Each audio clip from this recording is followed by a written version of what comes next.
listening to Proof Text, a Glossa House podcast by Dr. T. Michael W. Halcomb, Dr. Frederick J. Long, Dr. Mario Melendez, Dr. Jennifer Noonan, and J. M. Smith. Welcome and enjoy. Hello and welcome to Proof Text. I'm Michael Halcomb, and in this episode, we are thinking about a fallacy of the week. So we're going to look at a video here that a viewer recently sent me, and we're going to discuss this. It's Neil deGrasse Tyson, the scientist, or so-called scientist, and he's being interviewed and claiming essentially that the Bible and science cannot be reconciled. So, yeah, we're going to look at this and see how even someone on Tyson's level, who I actually believe has essentially sold out to wokeness and will make any scientific claim that'll make him some money. We'll see how even he engages in a number of logical fallacies. And so this is important to see. So let me open this up. If you're watching, you'll be able to see it. And if you're just listening, of course, you should be able to hear it. But here we go. People who make this case that was the beginning and that there had to be something that provoked the beginning, do you give them an A at least for trying to reconcile faith and reason? I don't think they're reconcilable. Okay, so Bill Moyers is asking Neil deGrasse Tyson if he can give people some credit who are attempting to reconcile faith and science. And Neil deGrasse Tyson's remark at the start is, I don't think they're reconcilable. That's very telling, what he says there. I don't think they're reconcilable. And I even that, I think that's what I would chalk that up to, what we might call a hasty generalization fallacy, right? Where maybe not a hasty generalization fallacy. I think that will come later. I've already watched this. Maybe it is a hasty generalization fallacy. He doesn't think they're reconcilable. Actually, so let's listen to a little bit more, and then we'll when he explains why, we'll get at why he thinks this. So let's do that. Let's look at a little bit more of this. What do you mean? Well, so let me say that differently. All efforts that have been invested by brilliant people of the past have failed at that exercise. All right, so this is where I was going. All efforts of everyone in history who've ever tried to reconcile faith and science have failed, or the Bible and science have failed. All efforts. So I have some major problems with this. All efforts. So I do think that is the hasty generalization fallacy that I was driving at, where all efforts have been invested by brilliant people of the past have failed, is what he says, in reconciling faith and reason. It's a hasty generalization because it simply dismisses de facto, right, all past efforts without considering each effort of each person on its own merits. And so I just hastily generalize all efforts and then sweep them all away. And so that's a fallacy when we do that. Every time it's been tried, right? So that's what he's doing. Every time, by all people, it's always failed. These big sweeping absolute statements, which are not true. Because he's not giving us proof of each one on its own merits. All right, so let's keep going on this. They just fail. And so I don't, the track record is so poor that going forward, I have essentially zero confidence. Okay, so again, he's the track record. Well, the track record of whom and when? He's not giving us any specifics. He's just, again, speaking in generalities and then hastily swipe them to the side and dismiss them. Give me specifics, Neil. Near zero confidence that there will be fruitful. Okay. I have near zero confidence that there would be things to emerge from the effort to reconcile. I have near zero confidence that there would be fruitful things to emerge from the effort to reconcile faith and science. Okay, this is also, I think, a fallacy, a sort of a fallacy of an appeal to his own authority. Just because he has zero confidence doesn't mean it's true, right? So, yeah, I think this appeal to his own authority, which we would call the appeal to authority fallacy, is problematic. And the same thing, you have this also mixed in with that hasty generalization when he says, all brilliant people of the past. Well, he's stacking those brilliant people up as authorities, but we don't even know who they are. And then he's including himself in that. He's riding on their coattails. Assuming that if these unnamed authorities couldn't reconcile it and he can't reconcile it, then it must not be possible. This is an appeal to authority and a hasty generalization fallacy, and problematic. We need to point these fallacies out. Let's keep reading or listening. So, for example, if you knew nothing about science. All right, so instead of giving in, he says, for example, instead of citing someone, he's just going to give some example rather than an actual source trying to argue for this. And you read, say, the Bible, the Old Testament, which in Genesis is an account of nature. That's what that is. And I said, okay, Genesis is an account of nature. That's what that is. Genesis is way more than the account of nature. Even Genesis 1 and Genesis 2, Genesis 3, those are way more than the account of nature. So he, again, he's overstating his case here. And it seems clear that he doesn't know what he's talking about from a biblical studies or a theological studies standpoint. To you, give me your description of the natural world based only on this. You would say the world was created in 6 days, and that stars are just little points of light, much lesser than the sun. And in fact, they can fall out of the sky, right? Because that's what happens during the Revelation. One of the signs that. Okay, so he's jumping now to Revelation and talking about the author of Genesis. He starts by talking about the author of Genesis view, right? It's the creation of 6 days, and you have smaller stars that are smaller than. All that's true. The smaller stars are smaller than the sun, right?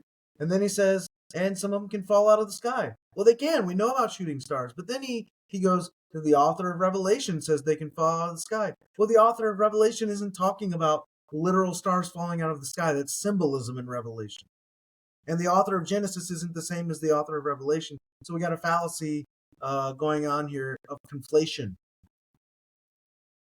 The second coming is that the stars will fall out of the sky and land on Earth.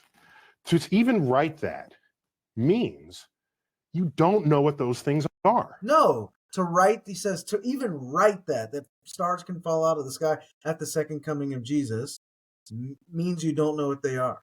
No, it means Neil deGrasse Tyson doesn't know how to read scripture. He doesn't know how to identify genre to read it correctly. What we have going on in Revelation, this sort of these apocalyptic elements are symbolic. We're not talking about literal stars falling out of the sky. Read Revelation 1 and we find out what stars represent. You have no concept of what the actual universe is. So everybody who tried to make proclamations about the physical universe based on Bible passages got the wrong answer. So That's not true. Everyone who tried to make proclamations about the earth based on Bible passages got the wrong answer. That's not true.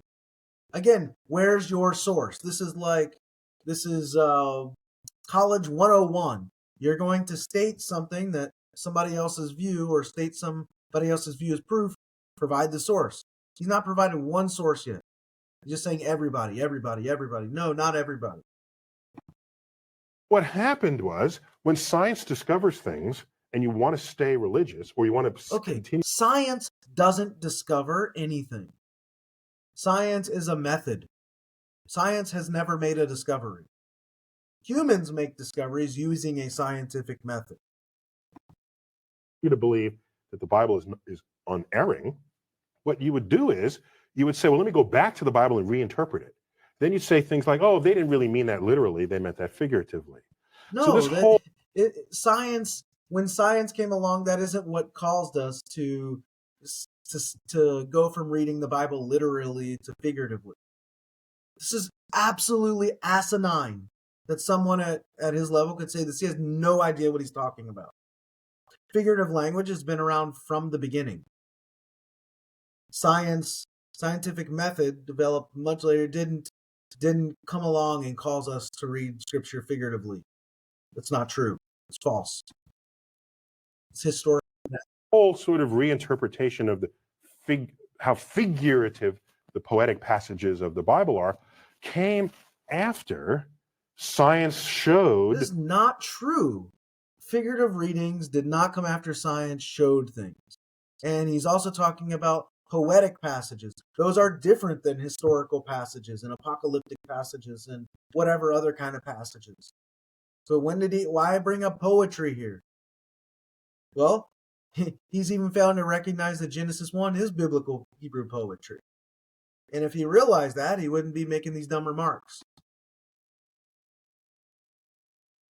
That this is not how things unfolded. And so the educated religious people are perfectly fine with that. It's the fundamentalists who want to say that the Bible is the literal truth of God. All right, let's stop here. Yes, I do believe that the scripture is the literal truth of God. Even so, with Tyson here, he's also committed what's called the post hoc ergo propter hoc fallacy, which means after this, therefore because of this. It's the fallacy. This kind of fallacy occurs when somebody assumes that because one thing occurred after another, then it must have occurred as a result of it. Right? So Tyson, what he's doing here is suggesting that the reinterpretation of religious texts as figurative rather than literal came only after and because of scientific discoveries. It's just not true. And it assumes a direct causal relationship between them without considering other things like historical circumstances, cultural circumstances, theological factors, and so on that might have interpreted, right, or that might have influenced these interpretive approaches. Really, I mean, at the heart of all this, it's just Tyson doesn't know what he's talking about, and as a result of this and the hasty generalization, what he does is he oversimplifies everything. So oversimplification fallacy at the heart of all this. Every statement he's making is oversimplifying a very complex history of biblical interpretation. Right? The use of allegory, metaphor, symbolism in interpreting religious texts has a long history in Judaism and Christianity. And so pretending that modern scientific discoveries are the cause of that is absolutely absurd, because it predates modern scientific discovery, these ways of reading. And this oversimplification also ignores the very nuanced and varied approaches to scriptural interpretation just throughout all history, right? Yeah, I think we see hasty generalizing also occurring when he is sort of broadly generalizing the motives and methods of religious people across different periods of all time, always. Right? He's sort of implying and arguing for this uniform reaction among all religious individuals to scientific discoveries. It's not accurate. Not everybody reacts to scientific discovery the same way. Yeah, so and then he goes on. You might have heard him say, you might have missed it, but he essentially says that, well, he creates the straw man argument because he says that educated people came to be fine with all of this type of reading, but it's fundamentalists who are the problem. And again, it's an oversimplification, this time connected to a straw man argument. That's where you set up an argument and knock it down when nobody was making that argument. So let's listen to a little bit more here and see what he says. This is a really frustrating video.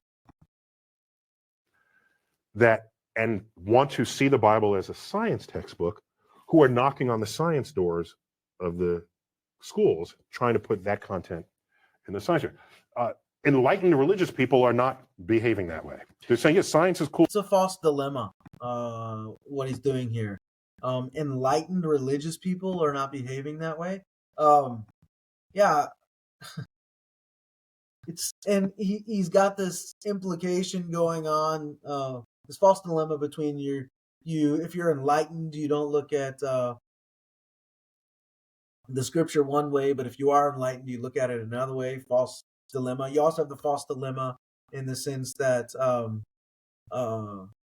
the religious text, they either got to be literally true in all aspects or completely false in all scientific aspects, which isn't true at all. Scripture does get some things when it talks about science, like it's on point, right? So he's just resorting to these false dilemmas, these false binary choices, and it's just problematic. I don't know. I feel like there's some ad hom going on there, where he's not directly attacking anyone. Again, he doesn't mention somebody's name specifically. He does say fundamentalist, but right, there's this implication that people who are trying to reconcile faith and science or take the Bible literally in scientific context are less intelligent or enlightened. And I think that's an ad hom. They can't. What if there are some people who do that might be enlightened? And by the way, what does enlightened mean? He never defines that. We'll watch a little bit more and then we'll pause here. Cool, we're good with that. And use the Bible to get your spiritual enlightenment and your emotional fulfillment. I have known serious religious people, not fundamentalists, who were scared when Carl Sagan opened his series with the words, "The cosmos is all that is, or ever was, or ever will be." That scared them because they interpret that to mean, then if this is it, there's nothing else, no God and no life after. For religious people, many people say, well, God is within you, or God, there are ways that people have shaped this, rather than God as an old gray-bearded man in the clouds. So if God is within you, what I'm sure Carl would say, in your mind, and we can measure the neurosynaptic firings when you have a religious experience. We can tell you where that's happening, when it's happening, what you're feeling like at the time.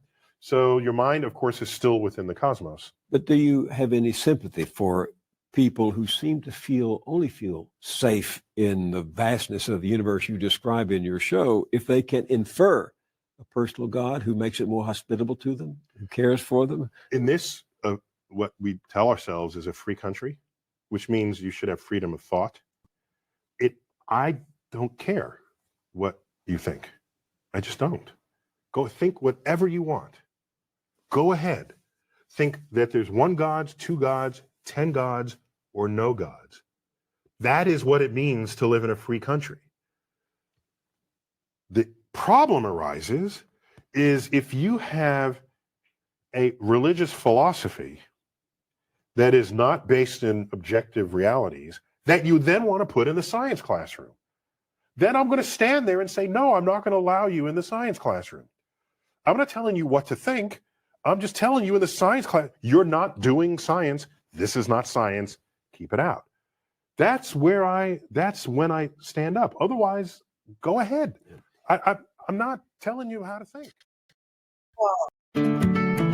Again, it's just a frustrating video all around. There's so many fallacies, and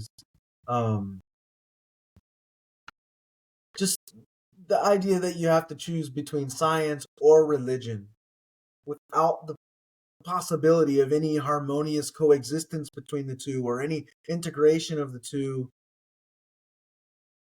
it really is just a false dilemma, because many people, many scientists, many people find ways to maintain their religious beliefs while also accepting scientific explanations.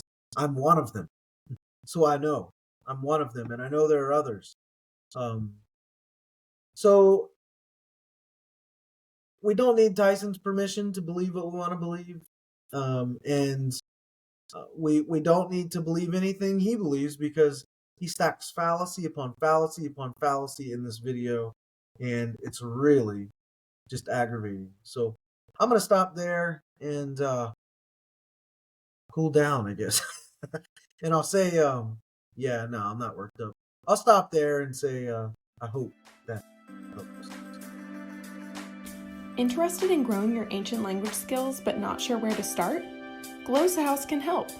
From illustrated readers and short stories to lexicons and grammars, Glossa House offers a variety of resources for beginning, intermediate, and experienced ancient language learners.